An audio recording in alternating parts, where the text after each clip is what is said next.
2021학년도 전기 B형 5번 문제입니다. 미분방정식, 그러니까 회로 이루는 미분방정식에 관한 문제고요. 2차 미분방정식에다가 또 근이 중근이 나오는 꽤나 어렵다고 할 수 있는 문제입니다. 물론 이제 회로 이론 공부하다 보면은 미분방정식 2차에다가 중근뿐만 아니라 뭐 다양한 근이 나오는 경우가 많아가지고 훨씬 더 복잡하게 나오는 경우가 많은데, 임용에서는 그렇게까지 복잡한 미분방정식은 본 적이 없는 것 같아요. 2차 미분방정식에다가 이제 중근 나오는 정도까지가 아마 10분 내외로 풀 수 있는 문제의 한계가 아닌가 싶습니다. 아무튼 문제를 한번 풀어보겠습니다. 이런 문제가 보기가 좀 힘들잖아요. 그래서 푸는 것도 여러 방식으로 풀어봤으면 좋겠는데요. 문제 한번 풀어보겠습니다. 자, 단계 1번. 커패시터의 전압 초기값을 V0 플러스와 인덕터에 흐르는 전류 초기값을 I0 마이너스 I 플러스를 구한다라고 했습니다. 자, T에서 스위치가 개방된다. 그러니까 이전에는 스위치가 이렇게 연결돼 있다가 T에서 스위치가 개방되는 거잖아요. 그러면 스위치가 닫혀 있을 때를 한번 생각해 보죠. 0 이전일 때 스위치가 닫혀 있고 시간이 오래 지났다라는 경우를 생각을 해보면 되겠습니다. 25V가 이렇게 있고요. 10옴, 40옴, 그리고 60옴, 그리고 커패시터의 시간이 오래 지나면 어떻게 되죠? 그냥 오픈이 되죠. 인덕터는 시간이 오래 지나면 어떻게 돼요? 쇼트가 되죠. 그러니까 이거는 쇼트고, 그리고 오픈된 상태라고 보면 되겠습니다. 그렇죠? 자, 그러면 커패시터의 전압 V 플러스는 여기에 전압이라고 할 수도 있겠고요. 요 점의 전압이라고 할 수 있겠죠. 왜냐하면 여긴 쇼트니까. 여기는 접지라고 두면은 여기 0V고 요 점의 전압만 알면 되는 거잖아요. 근데 여기에 전류가 흘러요, 안 흘러요? 여기 오픈됐으니까 전류가 안 흐르죠. 그럼 여기서 우리는 I0 플러스의 값은 구할 수 있는 거예요. 왜? 인덕터의 전류는 급격하게 변하지 못한다. 그리고 커패시터의 전압은 급격하게 변화 못한다. 우리는 요 법칙, 요 사실을 알고 있기 때문이에요. 무슨 뜻이냐? 커패시터의 전압이 이런 식으로 충전되다가 갑자기 여기서 이렇게 나올 수가 없는 거예요. 커패시터를 양단을 물리적으로 뒤집지 않는 이상 항상 커패시터의 전압은 이렇게 갔다가 여기 점에서 시작해서 이렇게 방전을 되는 거예요. 대신에 전류는 이제 커패시터에 전류가 이렇게 충전되다가 나중에 방전되면은 완전 반대로, 그러니까 커패시터의 전류가 이렇게 충전되다가 나중에는 완전 반대로 이렇게 방전되는 경우는 있을 수 있겠죠. 그리고 인덕터와 커패시터는 완전 거울처럼 반대되는 성질을 가지고 있으니까 인덕터의 전류도 이렇게 흐르다가 이제 반대 방향으로 흐를 수 없이 그냥 이렇게 그 값을에서부터 이렇게 방전하는 형식으로 가는 거예요. 그러면 L과 C가 이렇게 붙어 있는 상황에서는 전압도 급격하게 변할 수 없고 전류도 급격하게 변할 수 없다라고 볼 수 있겠죠. 자, 그래서 방금 이 커패시터 인덕터와 직렬이 연결되어 있으니까 커패시터에 흐르는 전류가 인덕터에 흐르는 전류가 되는 거겠죠. 근데 커패시터에 흐르는 전류가 0이니까 인덕터 전류도 당연히 0입니다. 그래서 인덕터 전류에 흐르는 초기값은 I0 플러스는 0A가 되는 거고요. 그리고 여기 오픈되어 있다고 생각하니까 우리는 여기 전류가 안 흐르니까 여기 전압을만 알아줘도, 왜냐하면 전류가 안 흐르니까 전압 강화도 없겠죠. 그러니까 여기 전압만 알아도 커패시터의 초기값을 알 수 있는 거예요. 그럼 커패시터의 초기값은 얼마예요? 25V 곱하기 40 플러스 10분의 40이라고 둘 수 있겠죠. 그럼 얼마예요? 50분의 20이 되네요. 그러면은 V0 플러스는 20V가 되게 됩니다. 자, 1단계 풀었고요. 2단계. 단계 1번 풀었고, 단계 2번. 자, t가 0보다 클 때 키르 히오프의 전화 법칙을 이용하여 전류 IT에 대한 2차 미분 방정식을 구하라고 그랬습니다. 자, 스위치가 열린 상태예요. 그러면 스위치가 열렸으니까 이쪽으로 흐르는 전류는 없겠죠. 그럼 여기 전화번이나 저항은 전류가 아예 안 흐르니까 생각해줄 필요가 없는 거예요. 그럼 우리가 생각해줘야 되는 거는 이것만 생각해주면 됩니다. 요 40옴과 60옴 그리고 2mF 그리고 5헨리 요것만 생각해주면 되는 거예요. 그리고 키르히오프의 전화 법칙을 이용하라 그랬으니까 이렇게 뭐 원하는 방향으로 한 바퀴 돌리면 되는 거예요. 그래서 플러스 마이너스 VC 플러스 마이너스 VL 이렇게 전압이 강화가 걸리는 게 맞겠죠. 그러면은 키르히오프의 전류 법칙을 으로 이제 식을 만들면은 요거 60이랑 40 합쳐서 100이라고 두면 되겠죠. 100 곱하기 IL 더하기 뭐 만나요? VC 만나죠. 플러스 VC 만나고 또 플러스 VL을 만나고 나면은 이제 한 바퀴를 일주하는 거니까 0이라고 둘 수 있습니다. 그래서 우리는 VC와 VL이 뭔지를 알아야 돼요. 자, 한번 봅시다. 항상 저는 미분 방정식 관련한 문제를 풀 때 이 식을 다 적는데요. VC는 C분의 1 IC DT 두 번째 이게 한 개 나왔으니까 IC는 C DT분의 DVC 그 다음에 VL은 뭐예요? L DT분의 DVI죠. IL 그리고 IL은 L분의 1 그 다음에 VC DT. 자, 우리는 요거 하나만 알아도 요 나머지 세 개를 자동으로 쓸 수 있어야 돼요. 왜? VC 나오면은 이게 적분하는 거잖아요. 그럼 IC는 VC를 미분하는 과정. 그리고 VC와 VL은 뭐예요? 완전 반대니까 IC와 IL 이렇게 반대되는 거고, 그 다음에 그거 반대돼서 이렇게 적으면 되는 거예요. 하나만 알면은 나머지 세 개가 쭈루룩 나오죠. 그리고 이 전류가 지금 갈 수 있는 길이 한 개밖에 없으니까 IC와 IL L은 같다라고 생각하면 되는 거예요. VC와 VL은 같은가? 다르죠. 다른 거를 고려를 또 해줘야 됩니다. 나중에 이제 또 나올 건데요. 아무튼 계속 풀어보겠습니다. 그래, 이 VC는 뭐예요? 그러면 VC는 요 I에 대한 2차 미분 방정식을 구해야 되니까 이 VC와 VL을 I에 대해서 다 설명을 해줘야 되는 거예요. I로 다 바꿔줘야 되는 거예요. 그래서 VC는 C분의 1 인티그랄 IC DT니까 I는 그냥 공통이니까 적을게요. 100 I 더하기 C분의 1 인티그랄 I DT 더하기 VL은 뭐예요? C DT분의 L DT분의 DI는 0 이렇게 나오는 거예요. 그리고 우리는 이 인티그랄이 있으니까 걸거치죠. 그럼 한 번 더 미분을 해줍니다. 전체적으로. 그러면은 L D제곱 T분의 이게 아니죠. DT제곱분의 D제곱 I 더하기 요거 미분하면은 100 I 100 DT분의 DI죠. DT분의 DI고 되고요.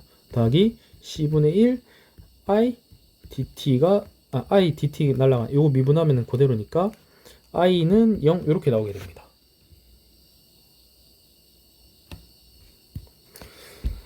뭐 원래 여기 적분상수가 있는데 적분상수 어차피 미분하면 사라지니까요.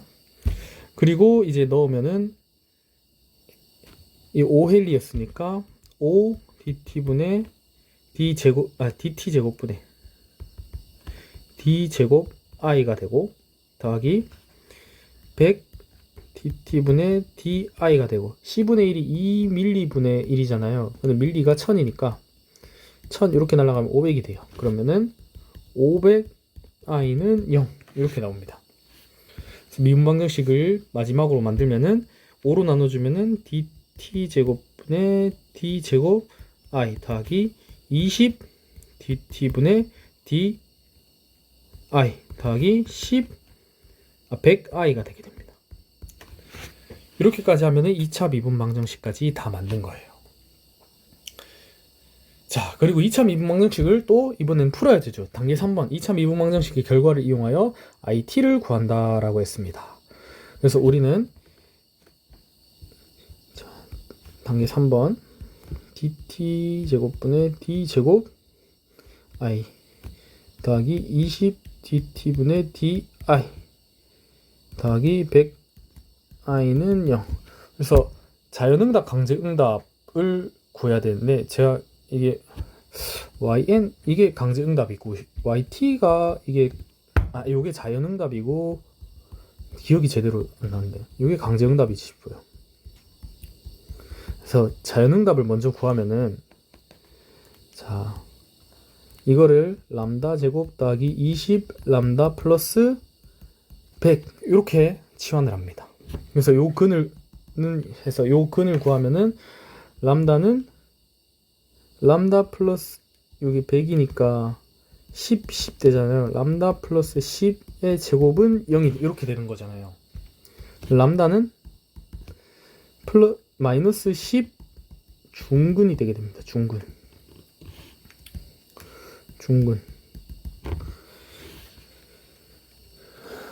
그래서 요거 가지고 이제 만들어주면은 요거를 람다라고 두는 사람도 있고 이제 S라고 두는 사람도 있는데 이거 뽕 교수님은 람다라고 두고 풀더라고요. 저는 뽕 교수님 강의를 듣고 이제 했기 때문에 이렇게 한번 풀어보겠습니다. 그래서 이렇게 되면은 미분방정식이 어떻게 나오냐면은 YN은 중근이니까 TK1 E에 마이너스 10T 이렇게 나오고요. 두 번째는 K2 E에 마이너스 10T 중근이라서 이렇게 나옵니다. 요거는 뭐 외워야 돼요. 중근일 경우에는 서로 다른 두 실근이 되면은 K1 E에 마이너스 뭐 5 마이너스 5 마이너스 4 이렇게 나오면 마이너스 5T 플러스 K2 E에 마이너스 4T 이런 식으로 나와야 되는 게 맞는데 중근이기 때문에 이렇게 나와주는 게 맞습니다. 그리고 여기 이제 상수항이 뭐 없으니까 그냥 요 식을 그대로 쓰면은 될 것 같아요.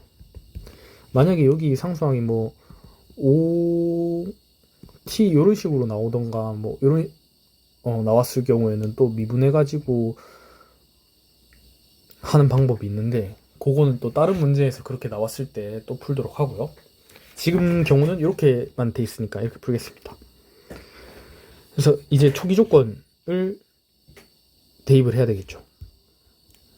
공간이 좀 더 있나? 요거를 조금 위로 올리고 공간을 좀 만들도록 할게요. 지울까? 요 위로 더 올릴게요.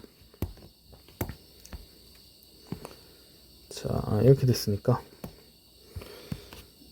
자, 우리 K1이랑 K2를 알아야 되잖아요.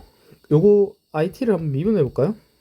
프라임을 하면은 미분하면은 뭐 t부터 미분하면은 K1 E에 마이너스 10t 뒤에 거 미분하면은 이제 플러스 마이너스 되죠. 마이너스 10t K1 E에 마이너스 10t가 되는 거고 플러스 미분하면은 또 마이너스네. 마이너스 10 K2 E에 마이너스 10t 이렇게 됩니다. 복잡하네요. 자, 그리고 이제 초기 조건을 적용하면은 I0는 0A인 거를 알잖아요. 그러면은 DT분의 DI0는 얼마인가를 여러분들이 또 알아야 돼요. 그리고 아까 전에 이 적었던 공식 중에 보면은 있어요. DT분의 DIL이 있어요. DT분의 DIL은 뭐예요? L분의 1 VL이 되겠죠.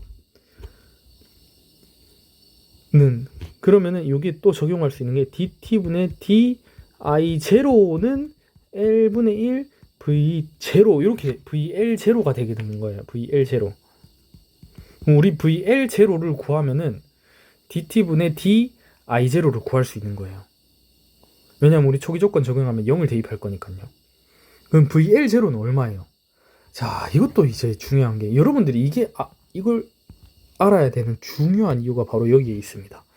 자, 인덕터의 전류는 급격하게 변화를 해요, 안 해요? 안 하죠. 근데 인덕터의 초기에 흐르는 전류는 0A죠. 그러면은 I 마이너스랑 I 제로 플러스랑 뭐가 같아요? 0인 게 같은 거죠. 결국은 VL 제로 플러스도 가 돼도 전류가 여기서 이 회로, 요 회로에서는 0인 그대로라고요. 그럼 요 저항에 의한 전압 강화가 있을까요? 없을까요? 없다라고 봐야 되는 거예요. 대신에 VC0는 얼마예요? 플러스 마이너스 20V가 돼 있죠. 여기 0V라는 거는 자명한 사실이고요. 그러면은 여기 0V고 이쪽에 전류가 흘러요? 안 흘러요? 안 흘러요. 그러면은 여기 전압 강화 없으니까 요 점도 0V고 요 점도 0V예요. 맞죠? 근데 여기는 플러스 마이너스 20V래요. 여기도 0V고 여기도 0V가 맞춰지려면은 VL은 몇 볼트가 돼야 되겠어요? 마이너스 20V가 돼야 된다고요. 그래서 VL 초기값인 VL 제로의 초기값은 얼마예요? 마이너스 20V가 되는 거예요.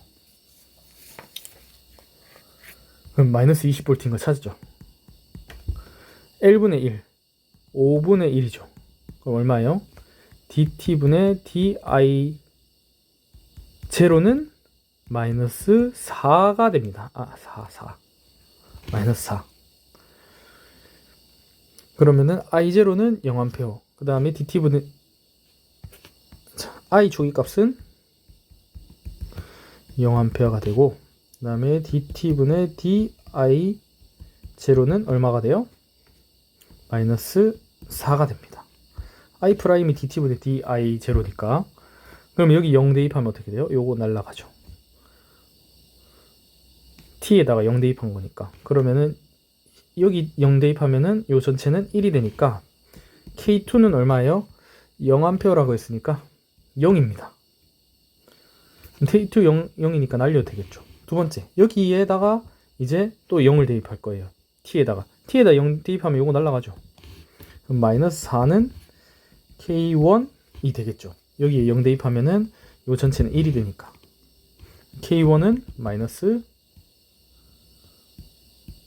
4가 됩니다.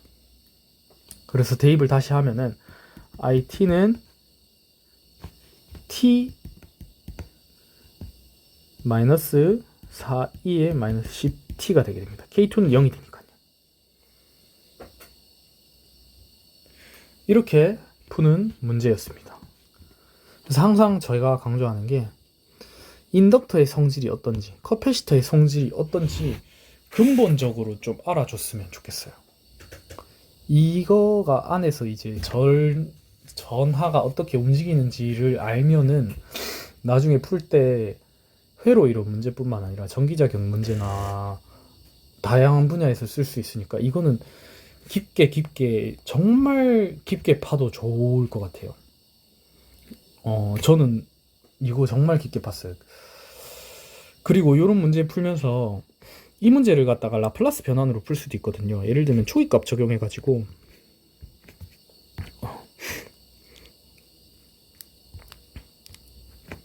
40 그리고 60 해가지고 전류가 이렇게 흐르니까 이제 전압이 이런 식으로 생기겠죠. 그래서 뭐 전압 초기값이 20V가 되는 거고, 그 다음에 L 되고 이 전류 초기값은 없으니까 그냥 놔두고 이런 식으로 해서 이제 라플라스 변환을 다 해가지고 푸는 방식도 있어요. 그러니까 이런 방식으로도 한번 풀어봐가지고 답이 맞는지도 한번 체크해보는 것도 좋은 방법이라고 생각합니다. 체크해보세요. 답 아마 똑같이 나올 거예요. 자, 이렇게 풀면 되는 문제였습니다. 이상입니다.